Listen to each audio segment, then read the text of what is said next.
Au nom du Père, et du Fils, et du Saint-Esprit. Amen. La paix de Jésus soit dans votre maison, sa paix et sa joie. J'espère que vous allez bien. Alléluia. Nous lisons le chapitre 12. Nous lisons le Saint-Évangile selon saint Matthieu, chapitre 12, versets 1 à 12. Que ta parole, ô Jésus, rende dans mon esprit, que ma bouche proclame ta parole et que mon cœur l'accueille. Amen. Alléluia. En ce temps-là, Jésus traversait des champs de blé, et c'était un jour de sabbat. Les disciples avaient faim, et ils commencèrent à cueillir des épis pour les manger. Les pharisiens s'en aperçurent et lui dirent « Regarde, tes disciples font ce qu'on n'a pas le droit de faire un jour de sabbat. » Alors il leur dit « N'avez-vous donc pas lu ce qu'a fait David un jour qu'il avait faim, lui et ses hommes ?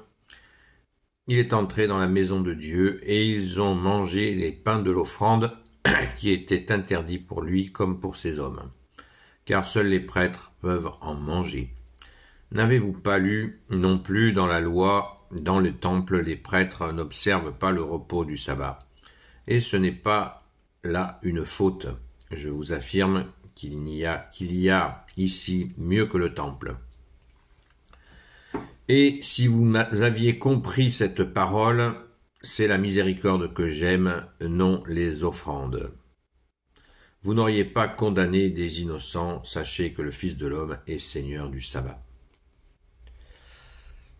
Je fais juste une pause immédiatement pour souligner quelque chose de très très important. Au verset 6, Jésus, tu nous dis, « Je vous affirme qu'il y a ici mieux que le temple. » Qu'est-ce que Jésus veut dire à ce moment-là?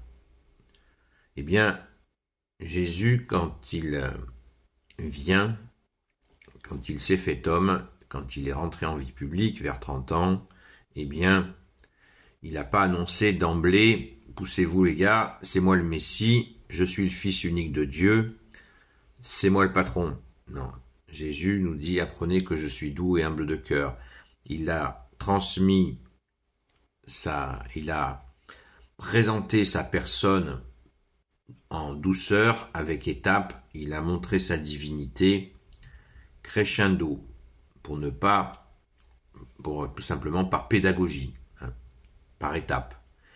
Et là, quand Jésus dit ici, je vous affirme qu'il y a ici mieux que le temple. Il y a ici mieux que le temple. Et oui, il dit, vous avez le Fils de Dieu au milieu de vous. Il est là. Et par humilité, il ne dit pas, je suis là. Voilà, c'est très clair. Je vous affirme qu'il y a ici mieux que le temple. Ce qui préfigure ce moment où le temple va disparaître et où Jésus nous permet, la tête de l'Église catholique, c'est Jésus. Et bien sûr, la tête de nos vies, c'est toi Jésus, puisque tu nous dis nul ne va au Père sans passer par toi. Donc Jésus devient notre temple, vous voyez, en tout lieu, bien entendu. Jésus dira à la Samaritaine, un peu plus tard, il lui dira, le Père cherche des adorateurs en esprit et en vérité. Mais cette adoration passe par l'accueil du Fils que nous adorons, et en adorant le Fils, nous adorons le Père et le Saint-Esprit. Vous voyez, je répète encore une fois, je vous affirme qu'ici il y a mieux que le temple. Et comme ces gens ont le cœur assez fermé, Jésus en rajoute une couche. Parce que là, Jésus essaie de leur montrer qu'ils ont le cœur fermé, et il leur rappelle une référence qu'ils connaissent, qui vient de l'Ancien Testament, qui vient de son Père, qui était passé par les prophètes pour expliquer tant de choses à ce peuple hébreu dont il est dit, le Père lui-même avait fait cette remarque, ce peuple même du bout des lèvres, mais son cœur est loin de moi. Et là, nous avons un acte, voilà, pour 3 épis, de faire un cinéma comme ça pour 4 épis, ça montre bien que des gens étriqués, coincés dans la religiosité. Et Jésus rajoute au verset 7, « Et si vous aviez compris cette parole, c'est la miséricorde que j'aime, non les offrandes. » La miséricorde, vous voyez, être miséricordieux, c'était dire, bon ben écoute, je vais pas les emmerder pour une poignée d'épis de blé, sachant que le champ en est rempli. Ben non. Donc c'est ce blocage-là que Jésus leur reproche. C'est la miséricorde. Et ça, la miséricorde, nous le voyons quand nous sommes en plein carême. On y pense justement. On apprend à être miséricordieux pendant le carême. On n'y est pas au carême, il est passé déjà. Nous l'avons commencé dès mi-février, mais il est fini pour cette année le carême. Mais ça ne nous empêche pas de continuer à apprendre à être miséricordieux, comme tu nous le demandes, ô Jésus. Et Jésus en rajoute une 3e fois, vous n'auriez pas condamné des innocents. Donc il dit bien que il n'y a pas de mal à manger une poignée d'épis de blé le jour du sabbat, il n'y a pas de mal. Puisque vous savez que le jour du sabbat, c'est un jour où le juif de l'époque ne devait faire que glorifier Dieu, rien d'autre. Et Jésus leur dit, il n'y a pas de mal à ça. Et là, au verset 8, Jésus met l'estocade. Pour ceux qui ne savent pas ce que ça veut dire l'estocade, c'est vraiment une conclusion puissante. Sachez que le Fils de l'homme est Seigneur du sabbat.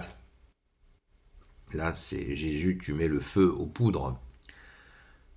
Jésus leur dit qu'il est le Fils de l'homme, qu'il est le Seigneur du sabbat. Ça veut dire qu'il leur dit là très clairement qu'il est Dieu.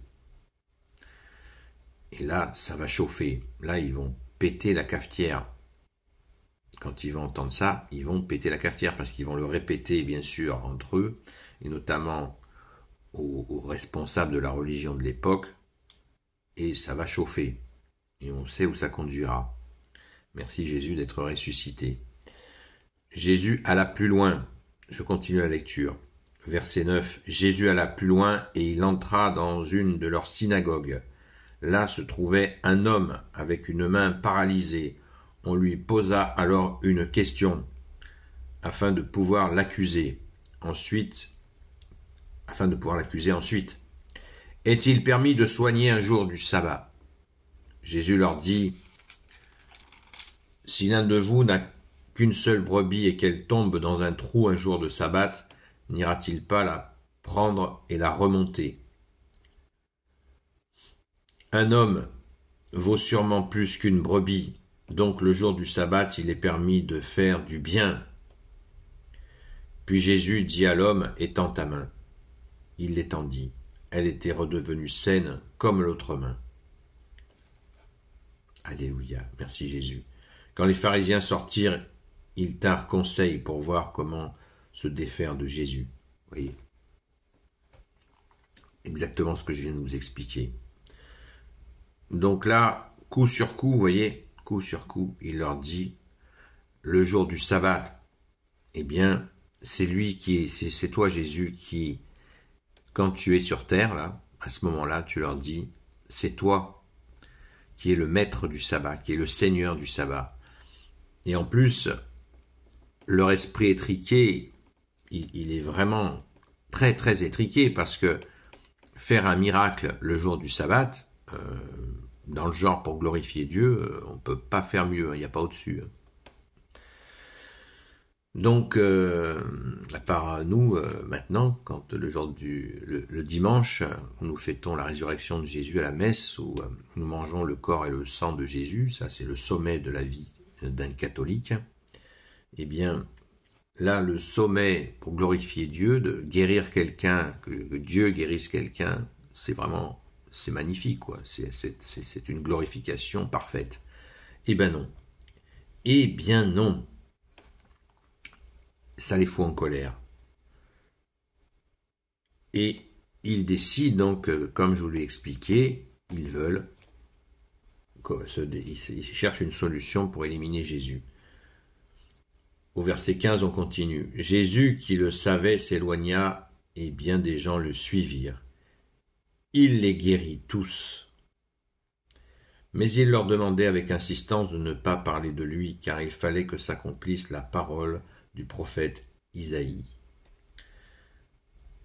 Voici mon serviteur que j'ai choisi, c'est lui mon bien-aimé, celui qui fait mon plaisir. Je mettrai sur lui mon esprit pour qu'il annonce le jugement aux nations païennes.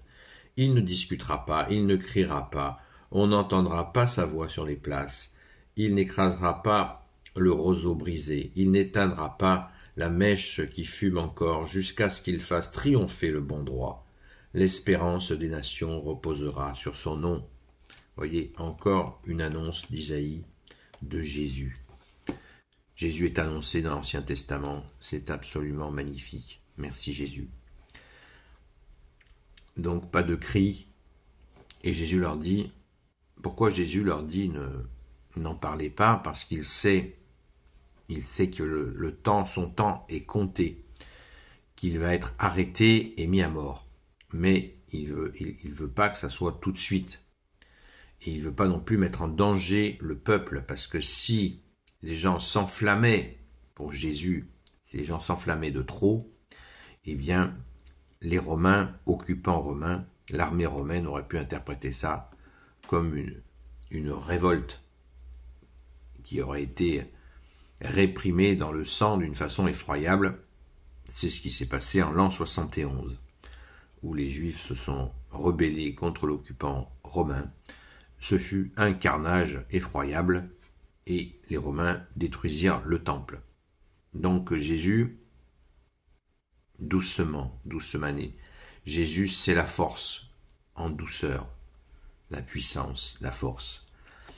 Et on voit, vous voyez que tout était prévu, c'est l'agenda de Dieu, Père, Fils et Saint-Esprit qui se met en œuvre tranquille. L'annonce de Jésus, le Fils de Dieu, le Fils unique de Dieu, fut faite. Il n'écrasera pas le roseau brisé, il n'éteindra pas la mèche qui fume encore, jusqu'à ce qu'il fasse triompher le bon droit. L'espérance des nations reposera sur son nom. Jésus est le sauveur du monde, seul sauveur du monde institué par le Père. Waouh, merci Jésus, cela nous a été dit. Cela a été dit dans l'Ancien Testament, dans la Première Alliance, l'annonce fut faite à de nombreuses reprises. C'est très clair.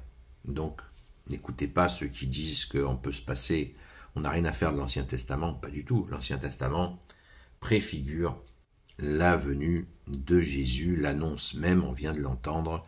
Donc, on accueille tout ça dans la joie et on réalise un peu plus chaque jour que Jésus est le seul sauveur du monde. Alors on voit de nos jours, il y a plein de sauveurs improvisés qui veulent sauver par des systèmes politiques, tous ces trucs-là. Non, Jésus est le seul sauveur du monde institué par le Père. Soyons réalistes. Amen. Gloire éternelle soit au Père et au Fils et au Saint-Esprit, maintenant et toujours et pour l'éternité. Amen. Ô Jésus, toi qui peux tout et qui portes tout, toi le Sauveur, toi l'Emmanuel, je te confie toutes celles et ceux qui regarderont cette vidéo, ainsi que leurs proches, selon ta seule volonté, ô Jésus. Sainte Marie, Reine des cieux, toi l'Immaculée Conception, toi qui écrases le serpent, toi qui as la lune sous tes pas, toi notre Mère, Notre-Dame. Saint Joseph, toi le juste et le saint, toi le sage, toi la terreur des démons, toi le saint gardien de la Sainte Église catholique et apostolique. Sainte Marie-Madeleine, notre chère sainte patronne. Et vous, tous les saints et saintes, amis de toi Jésus, Saint Michel Archange, qui est comme Dieu, Saint Gabriel Archange, Saint Raphaël Archange, et vous tous les anges qui servez Jésus, je vous confie toutes celles et ceux qui regarderont cette vidéo, ainsi que leurs proches, selon ta seule volonté, ô Jésus. La paix de Jésus soit dans votre maison, et je vous dis à très vite.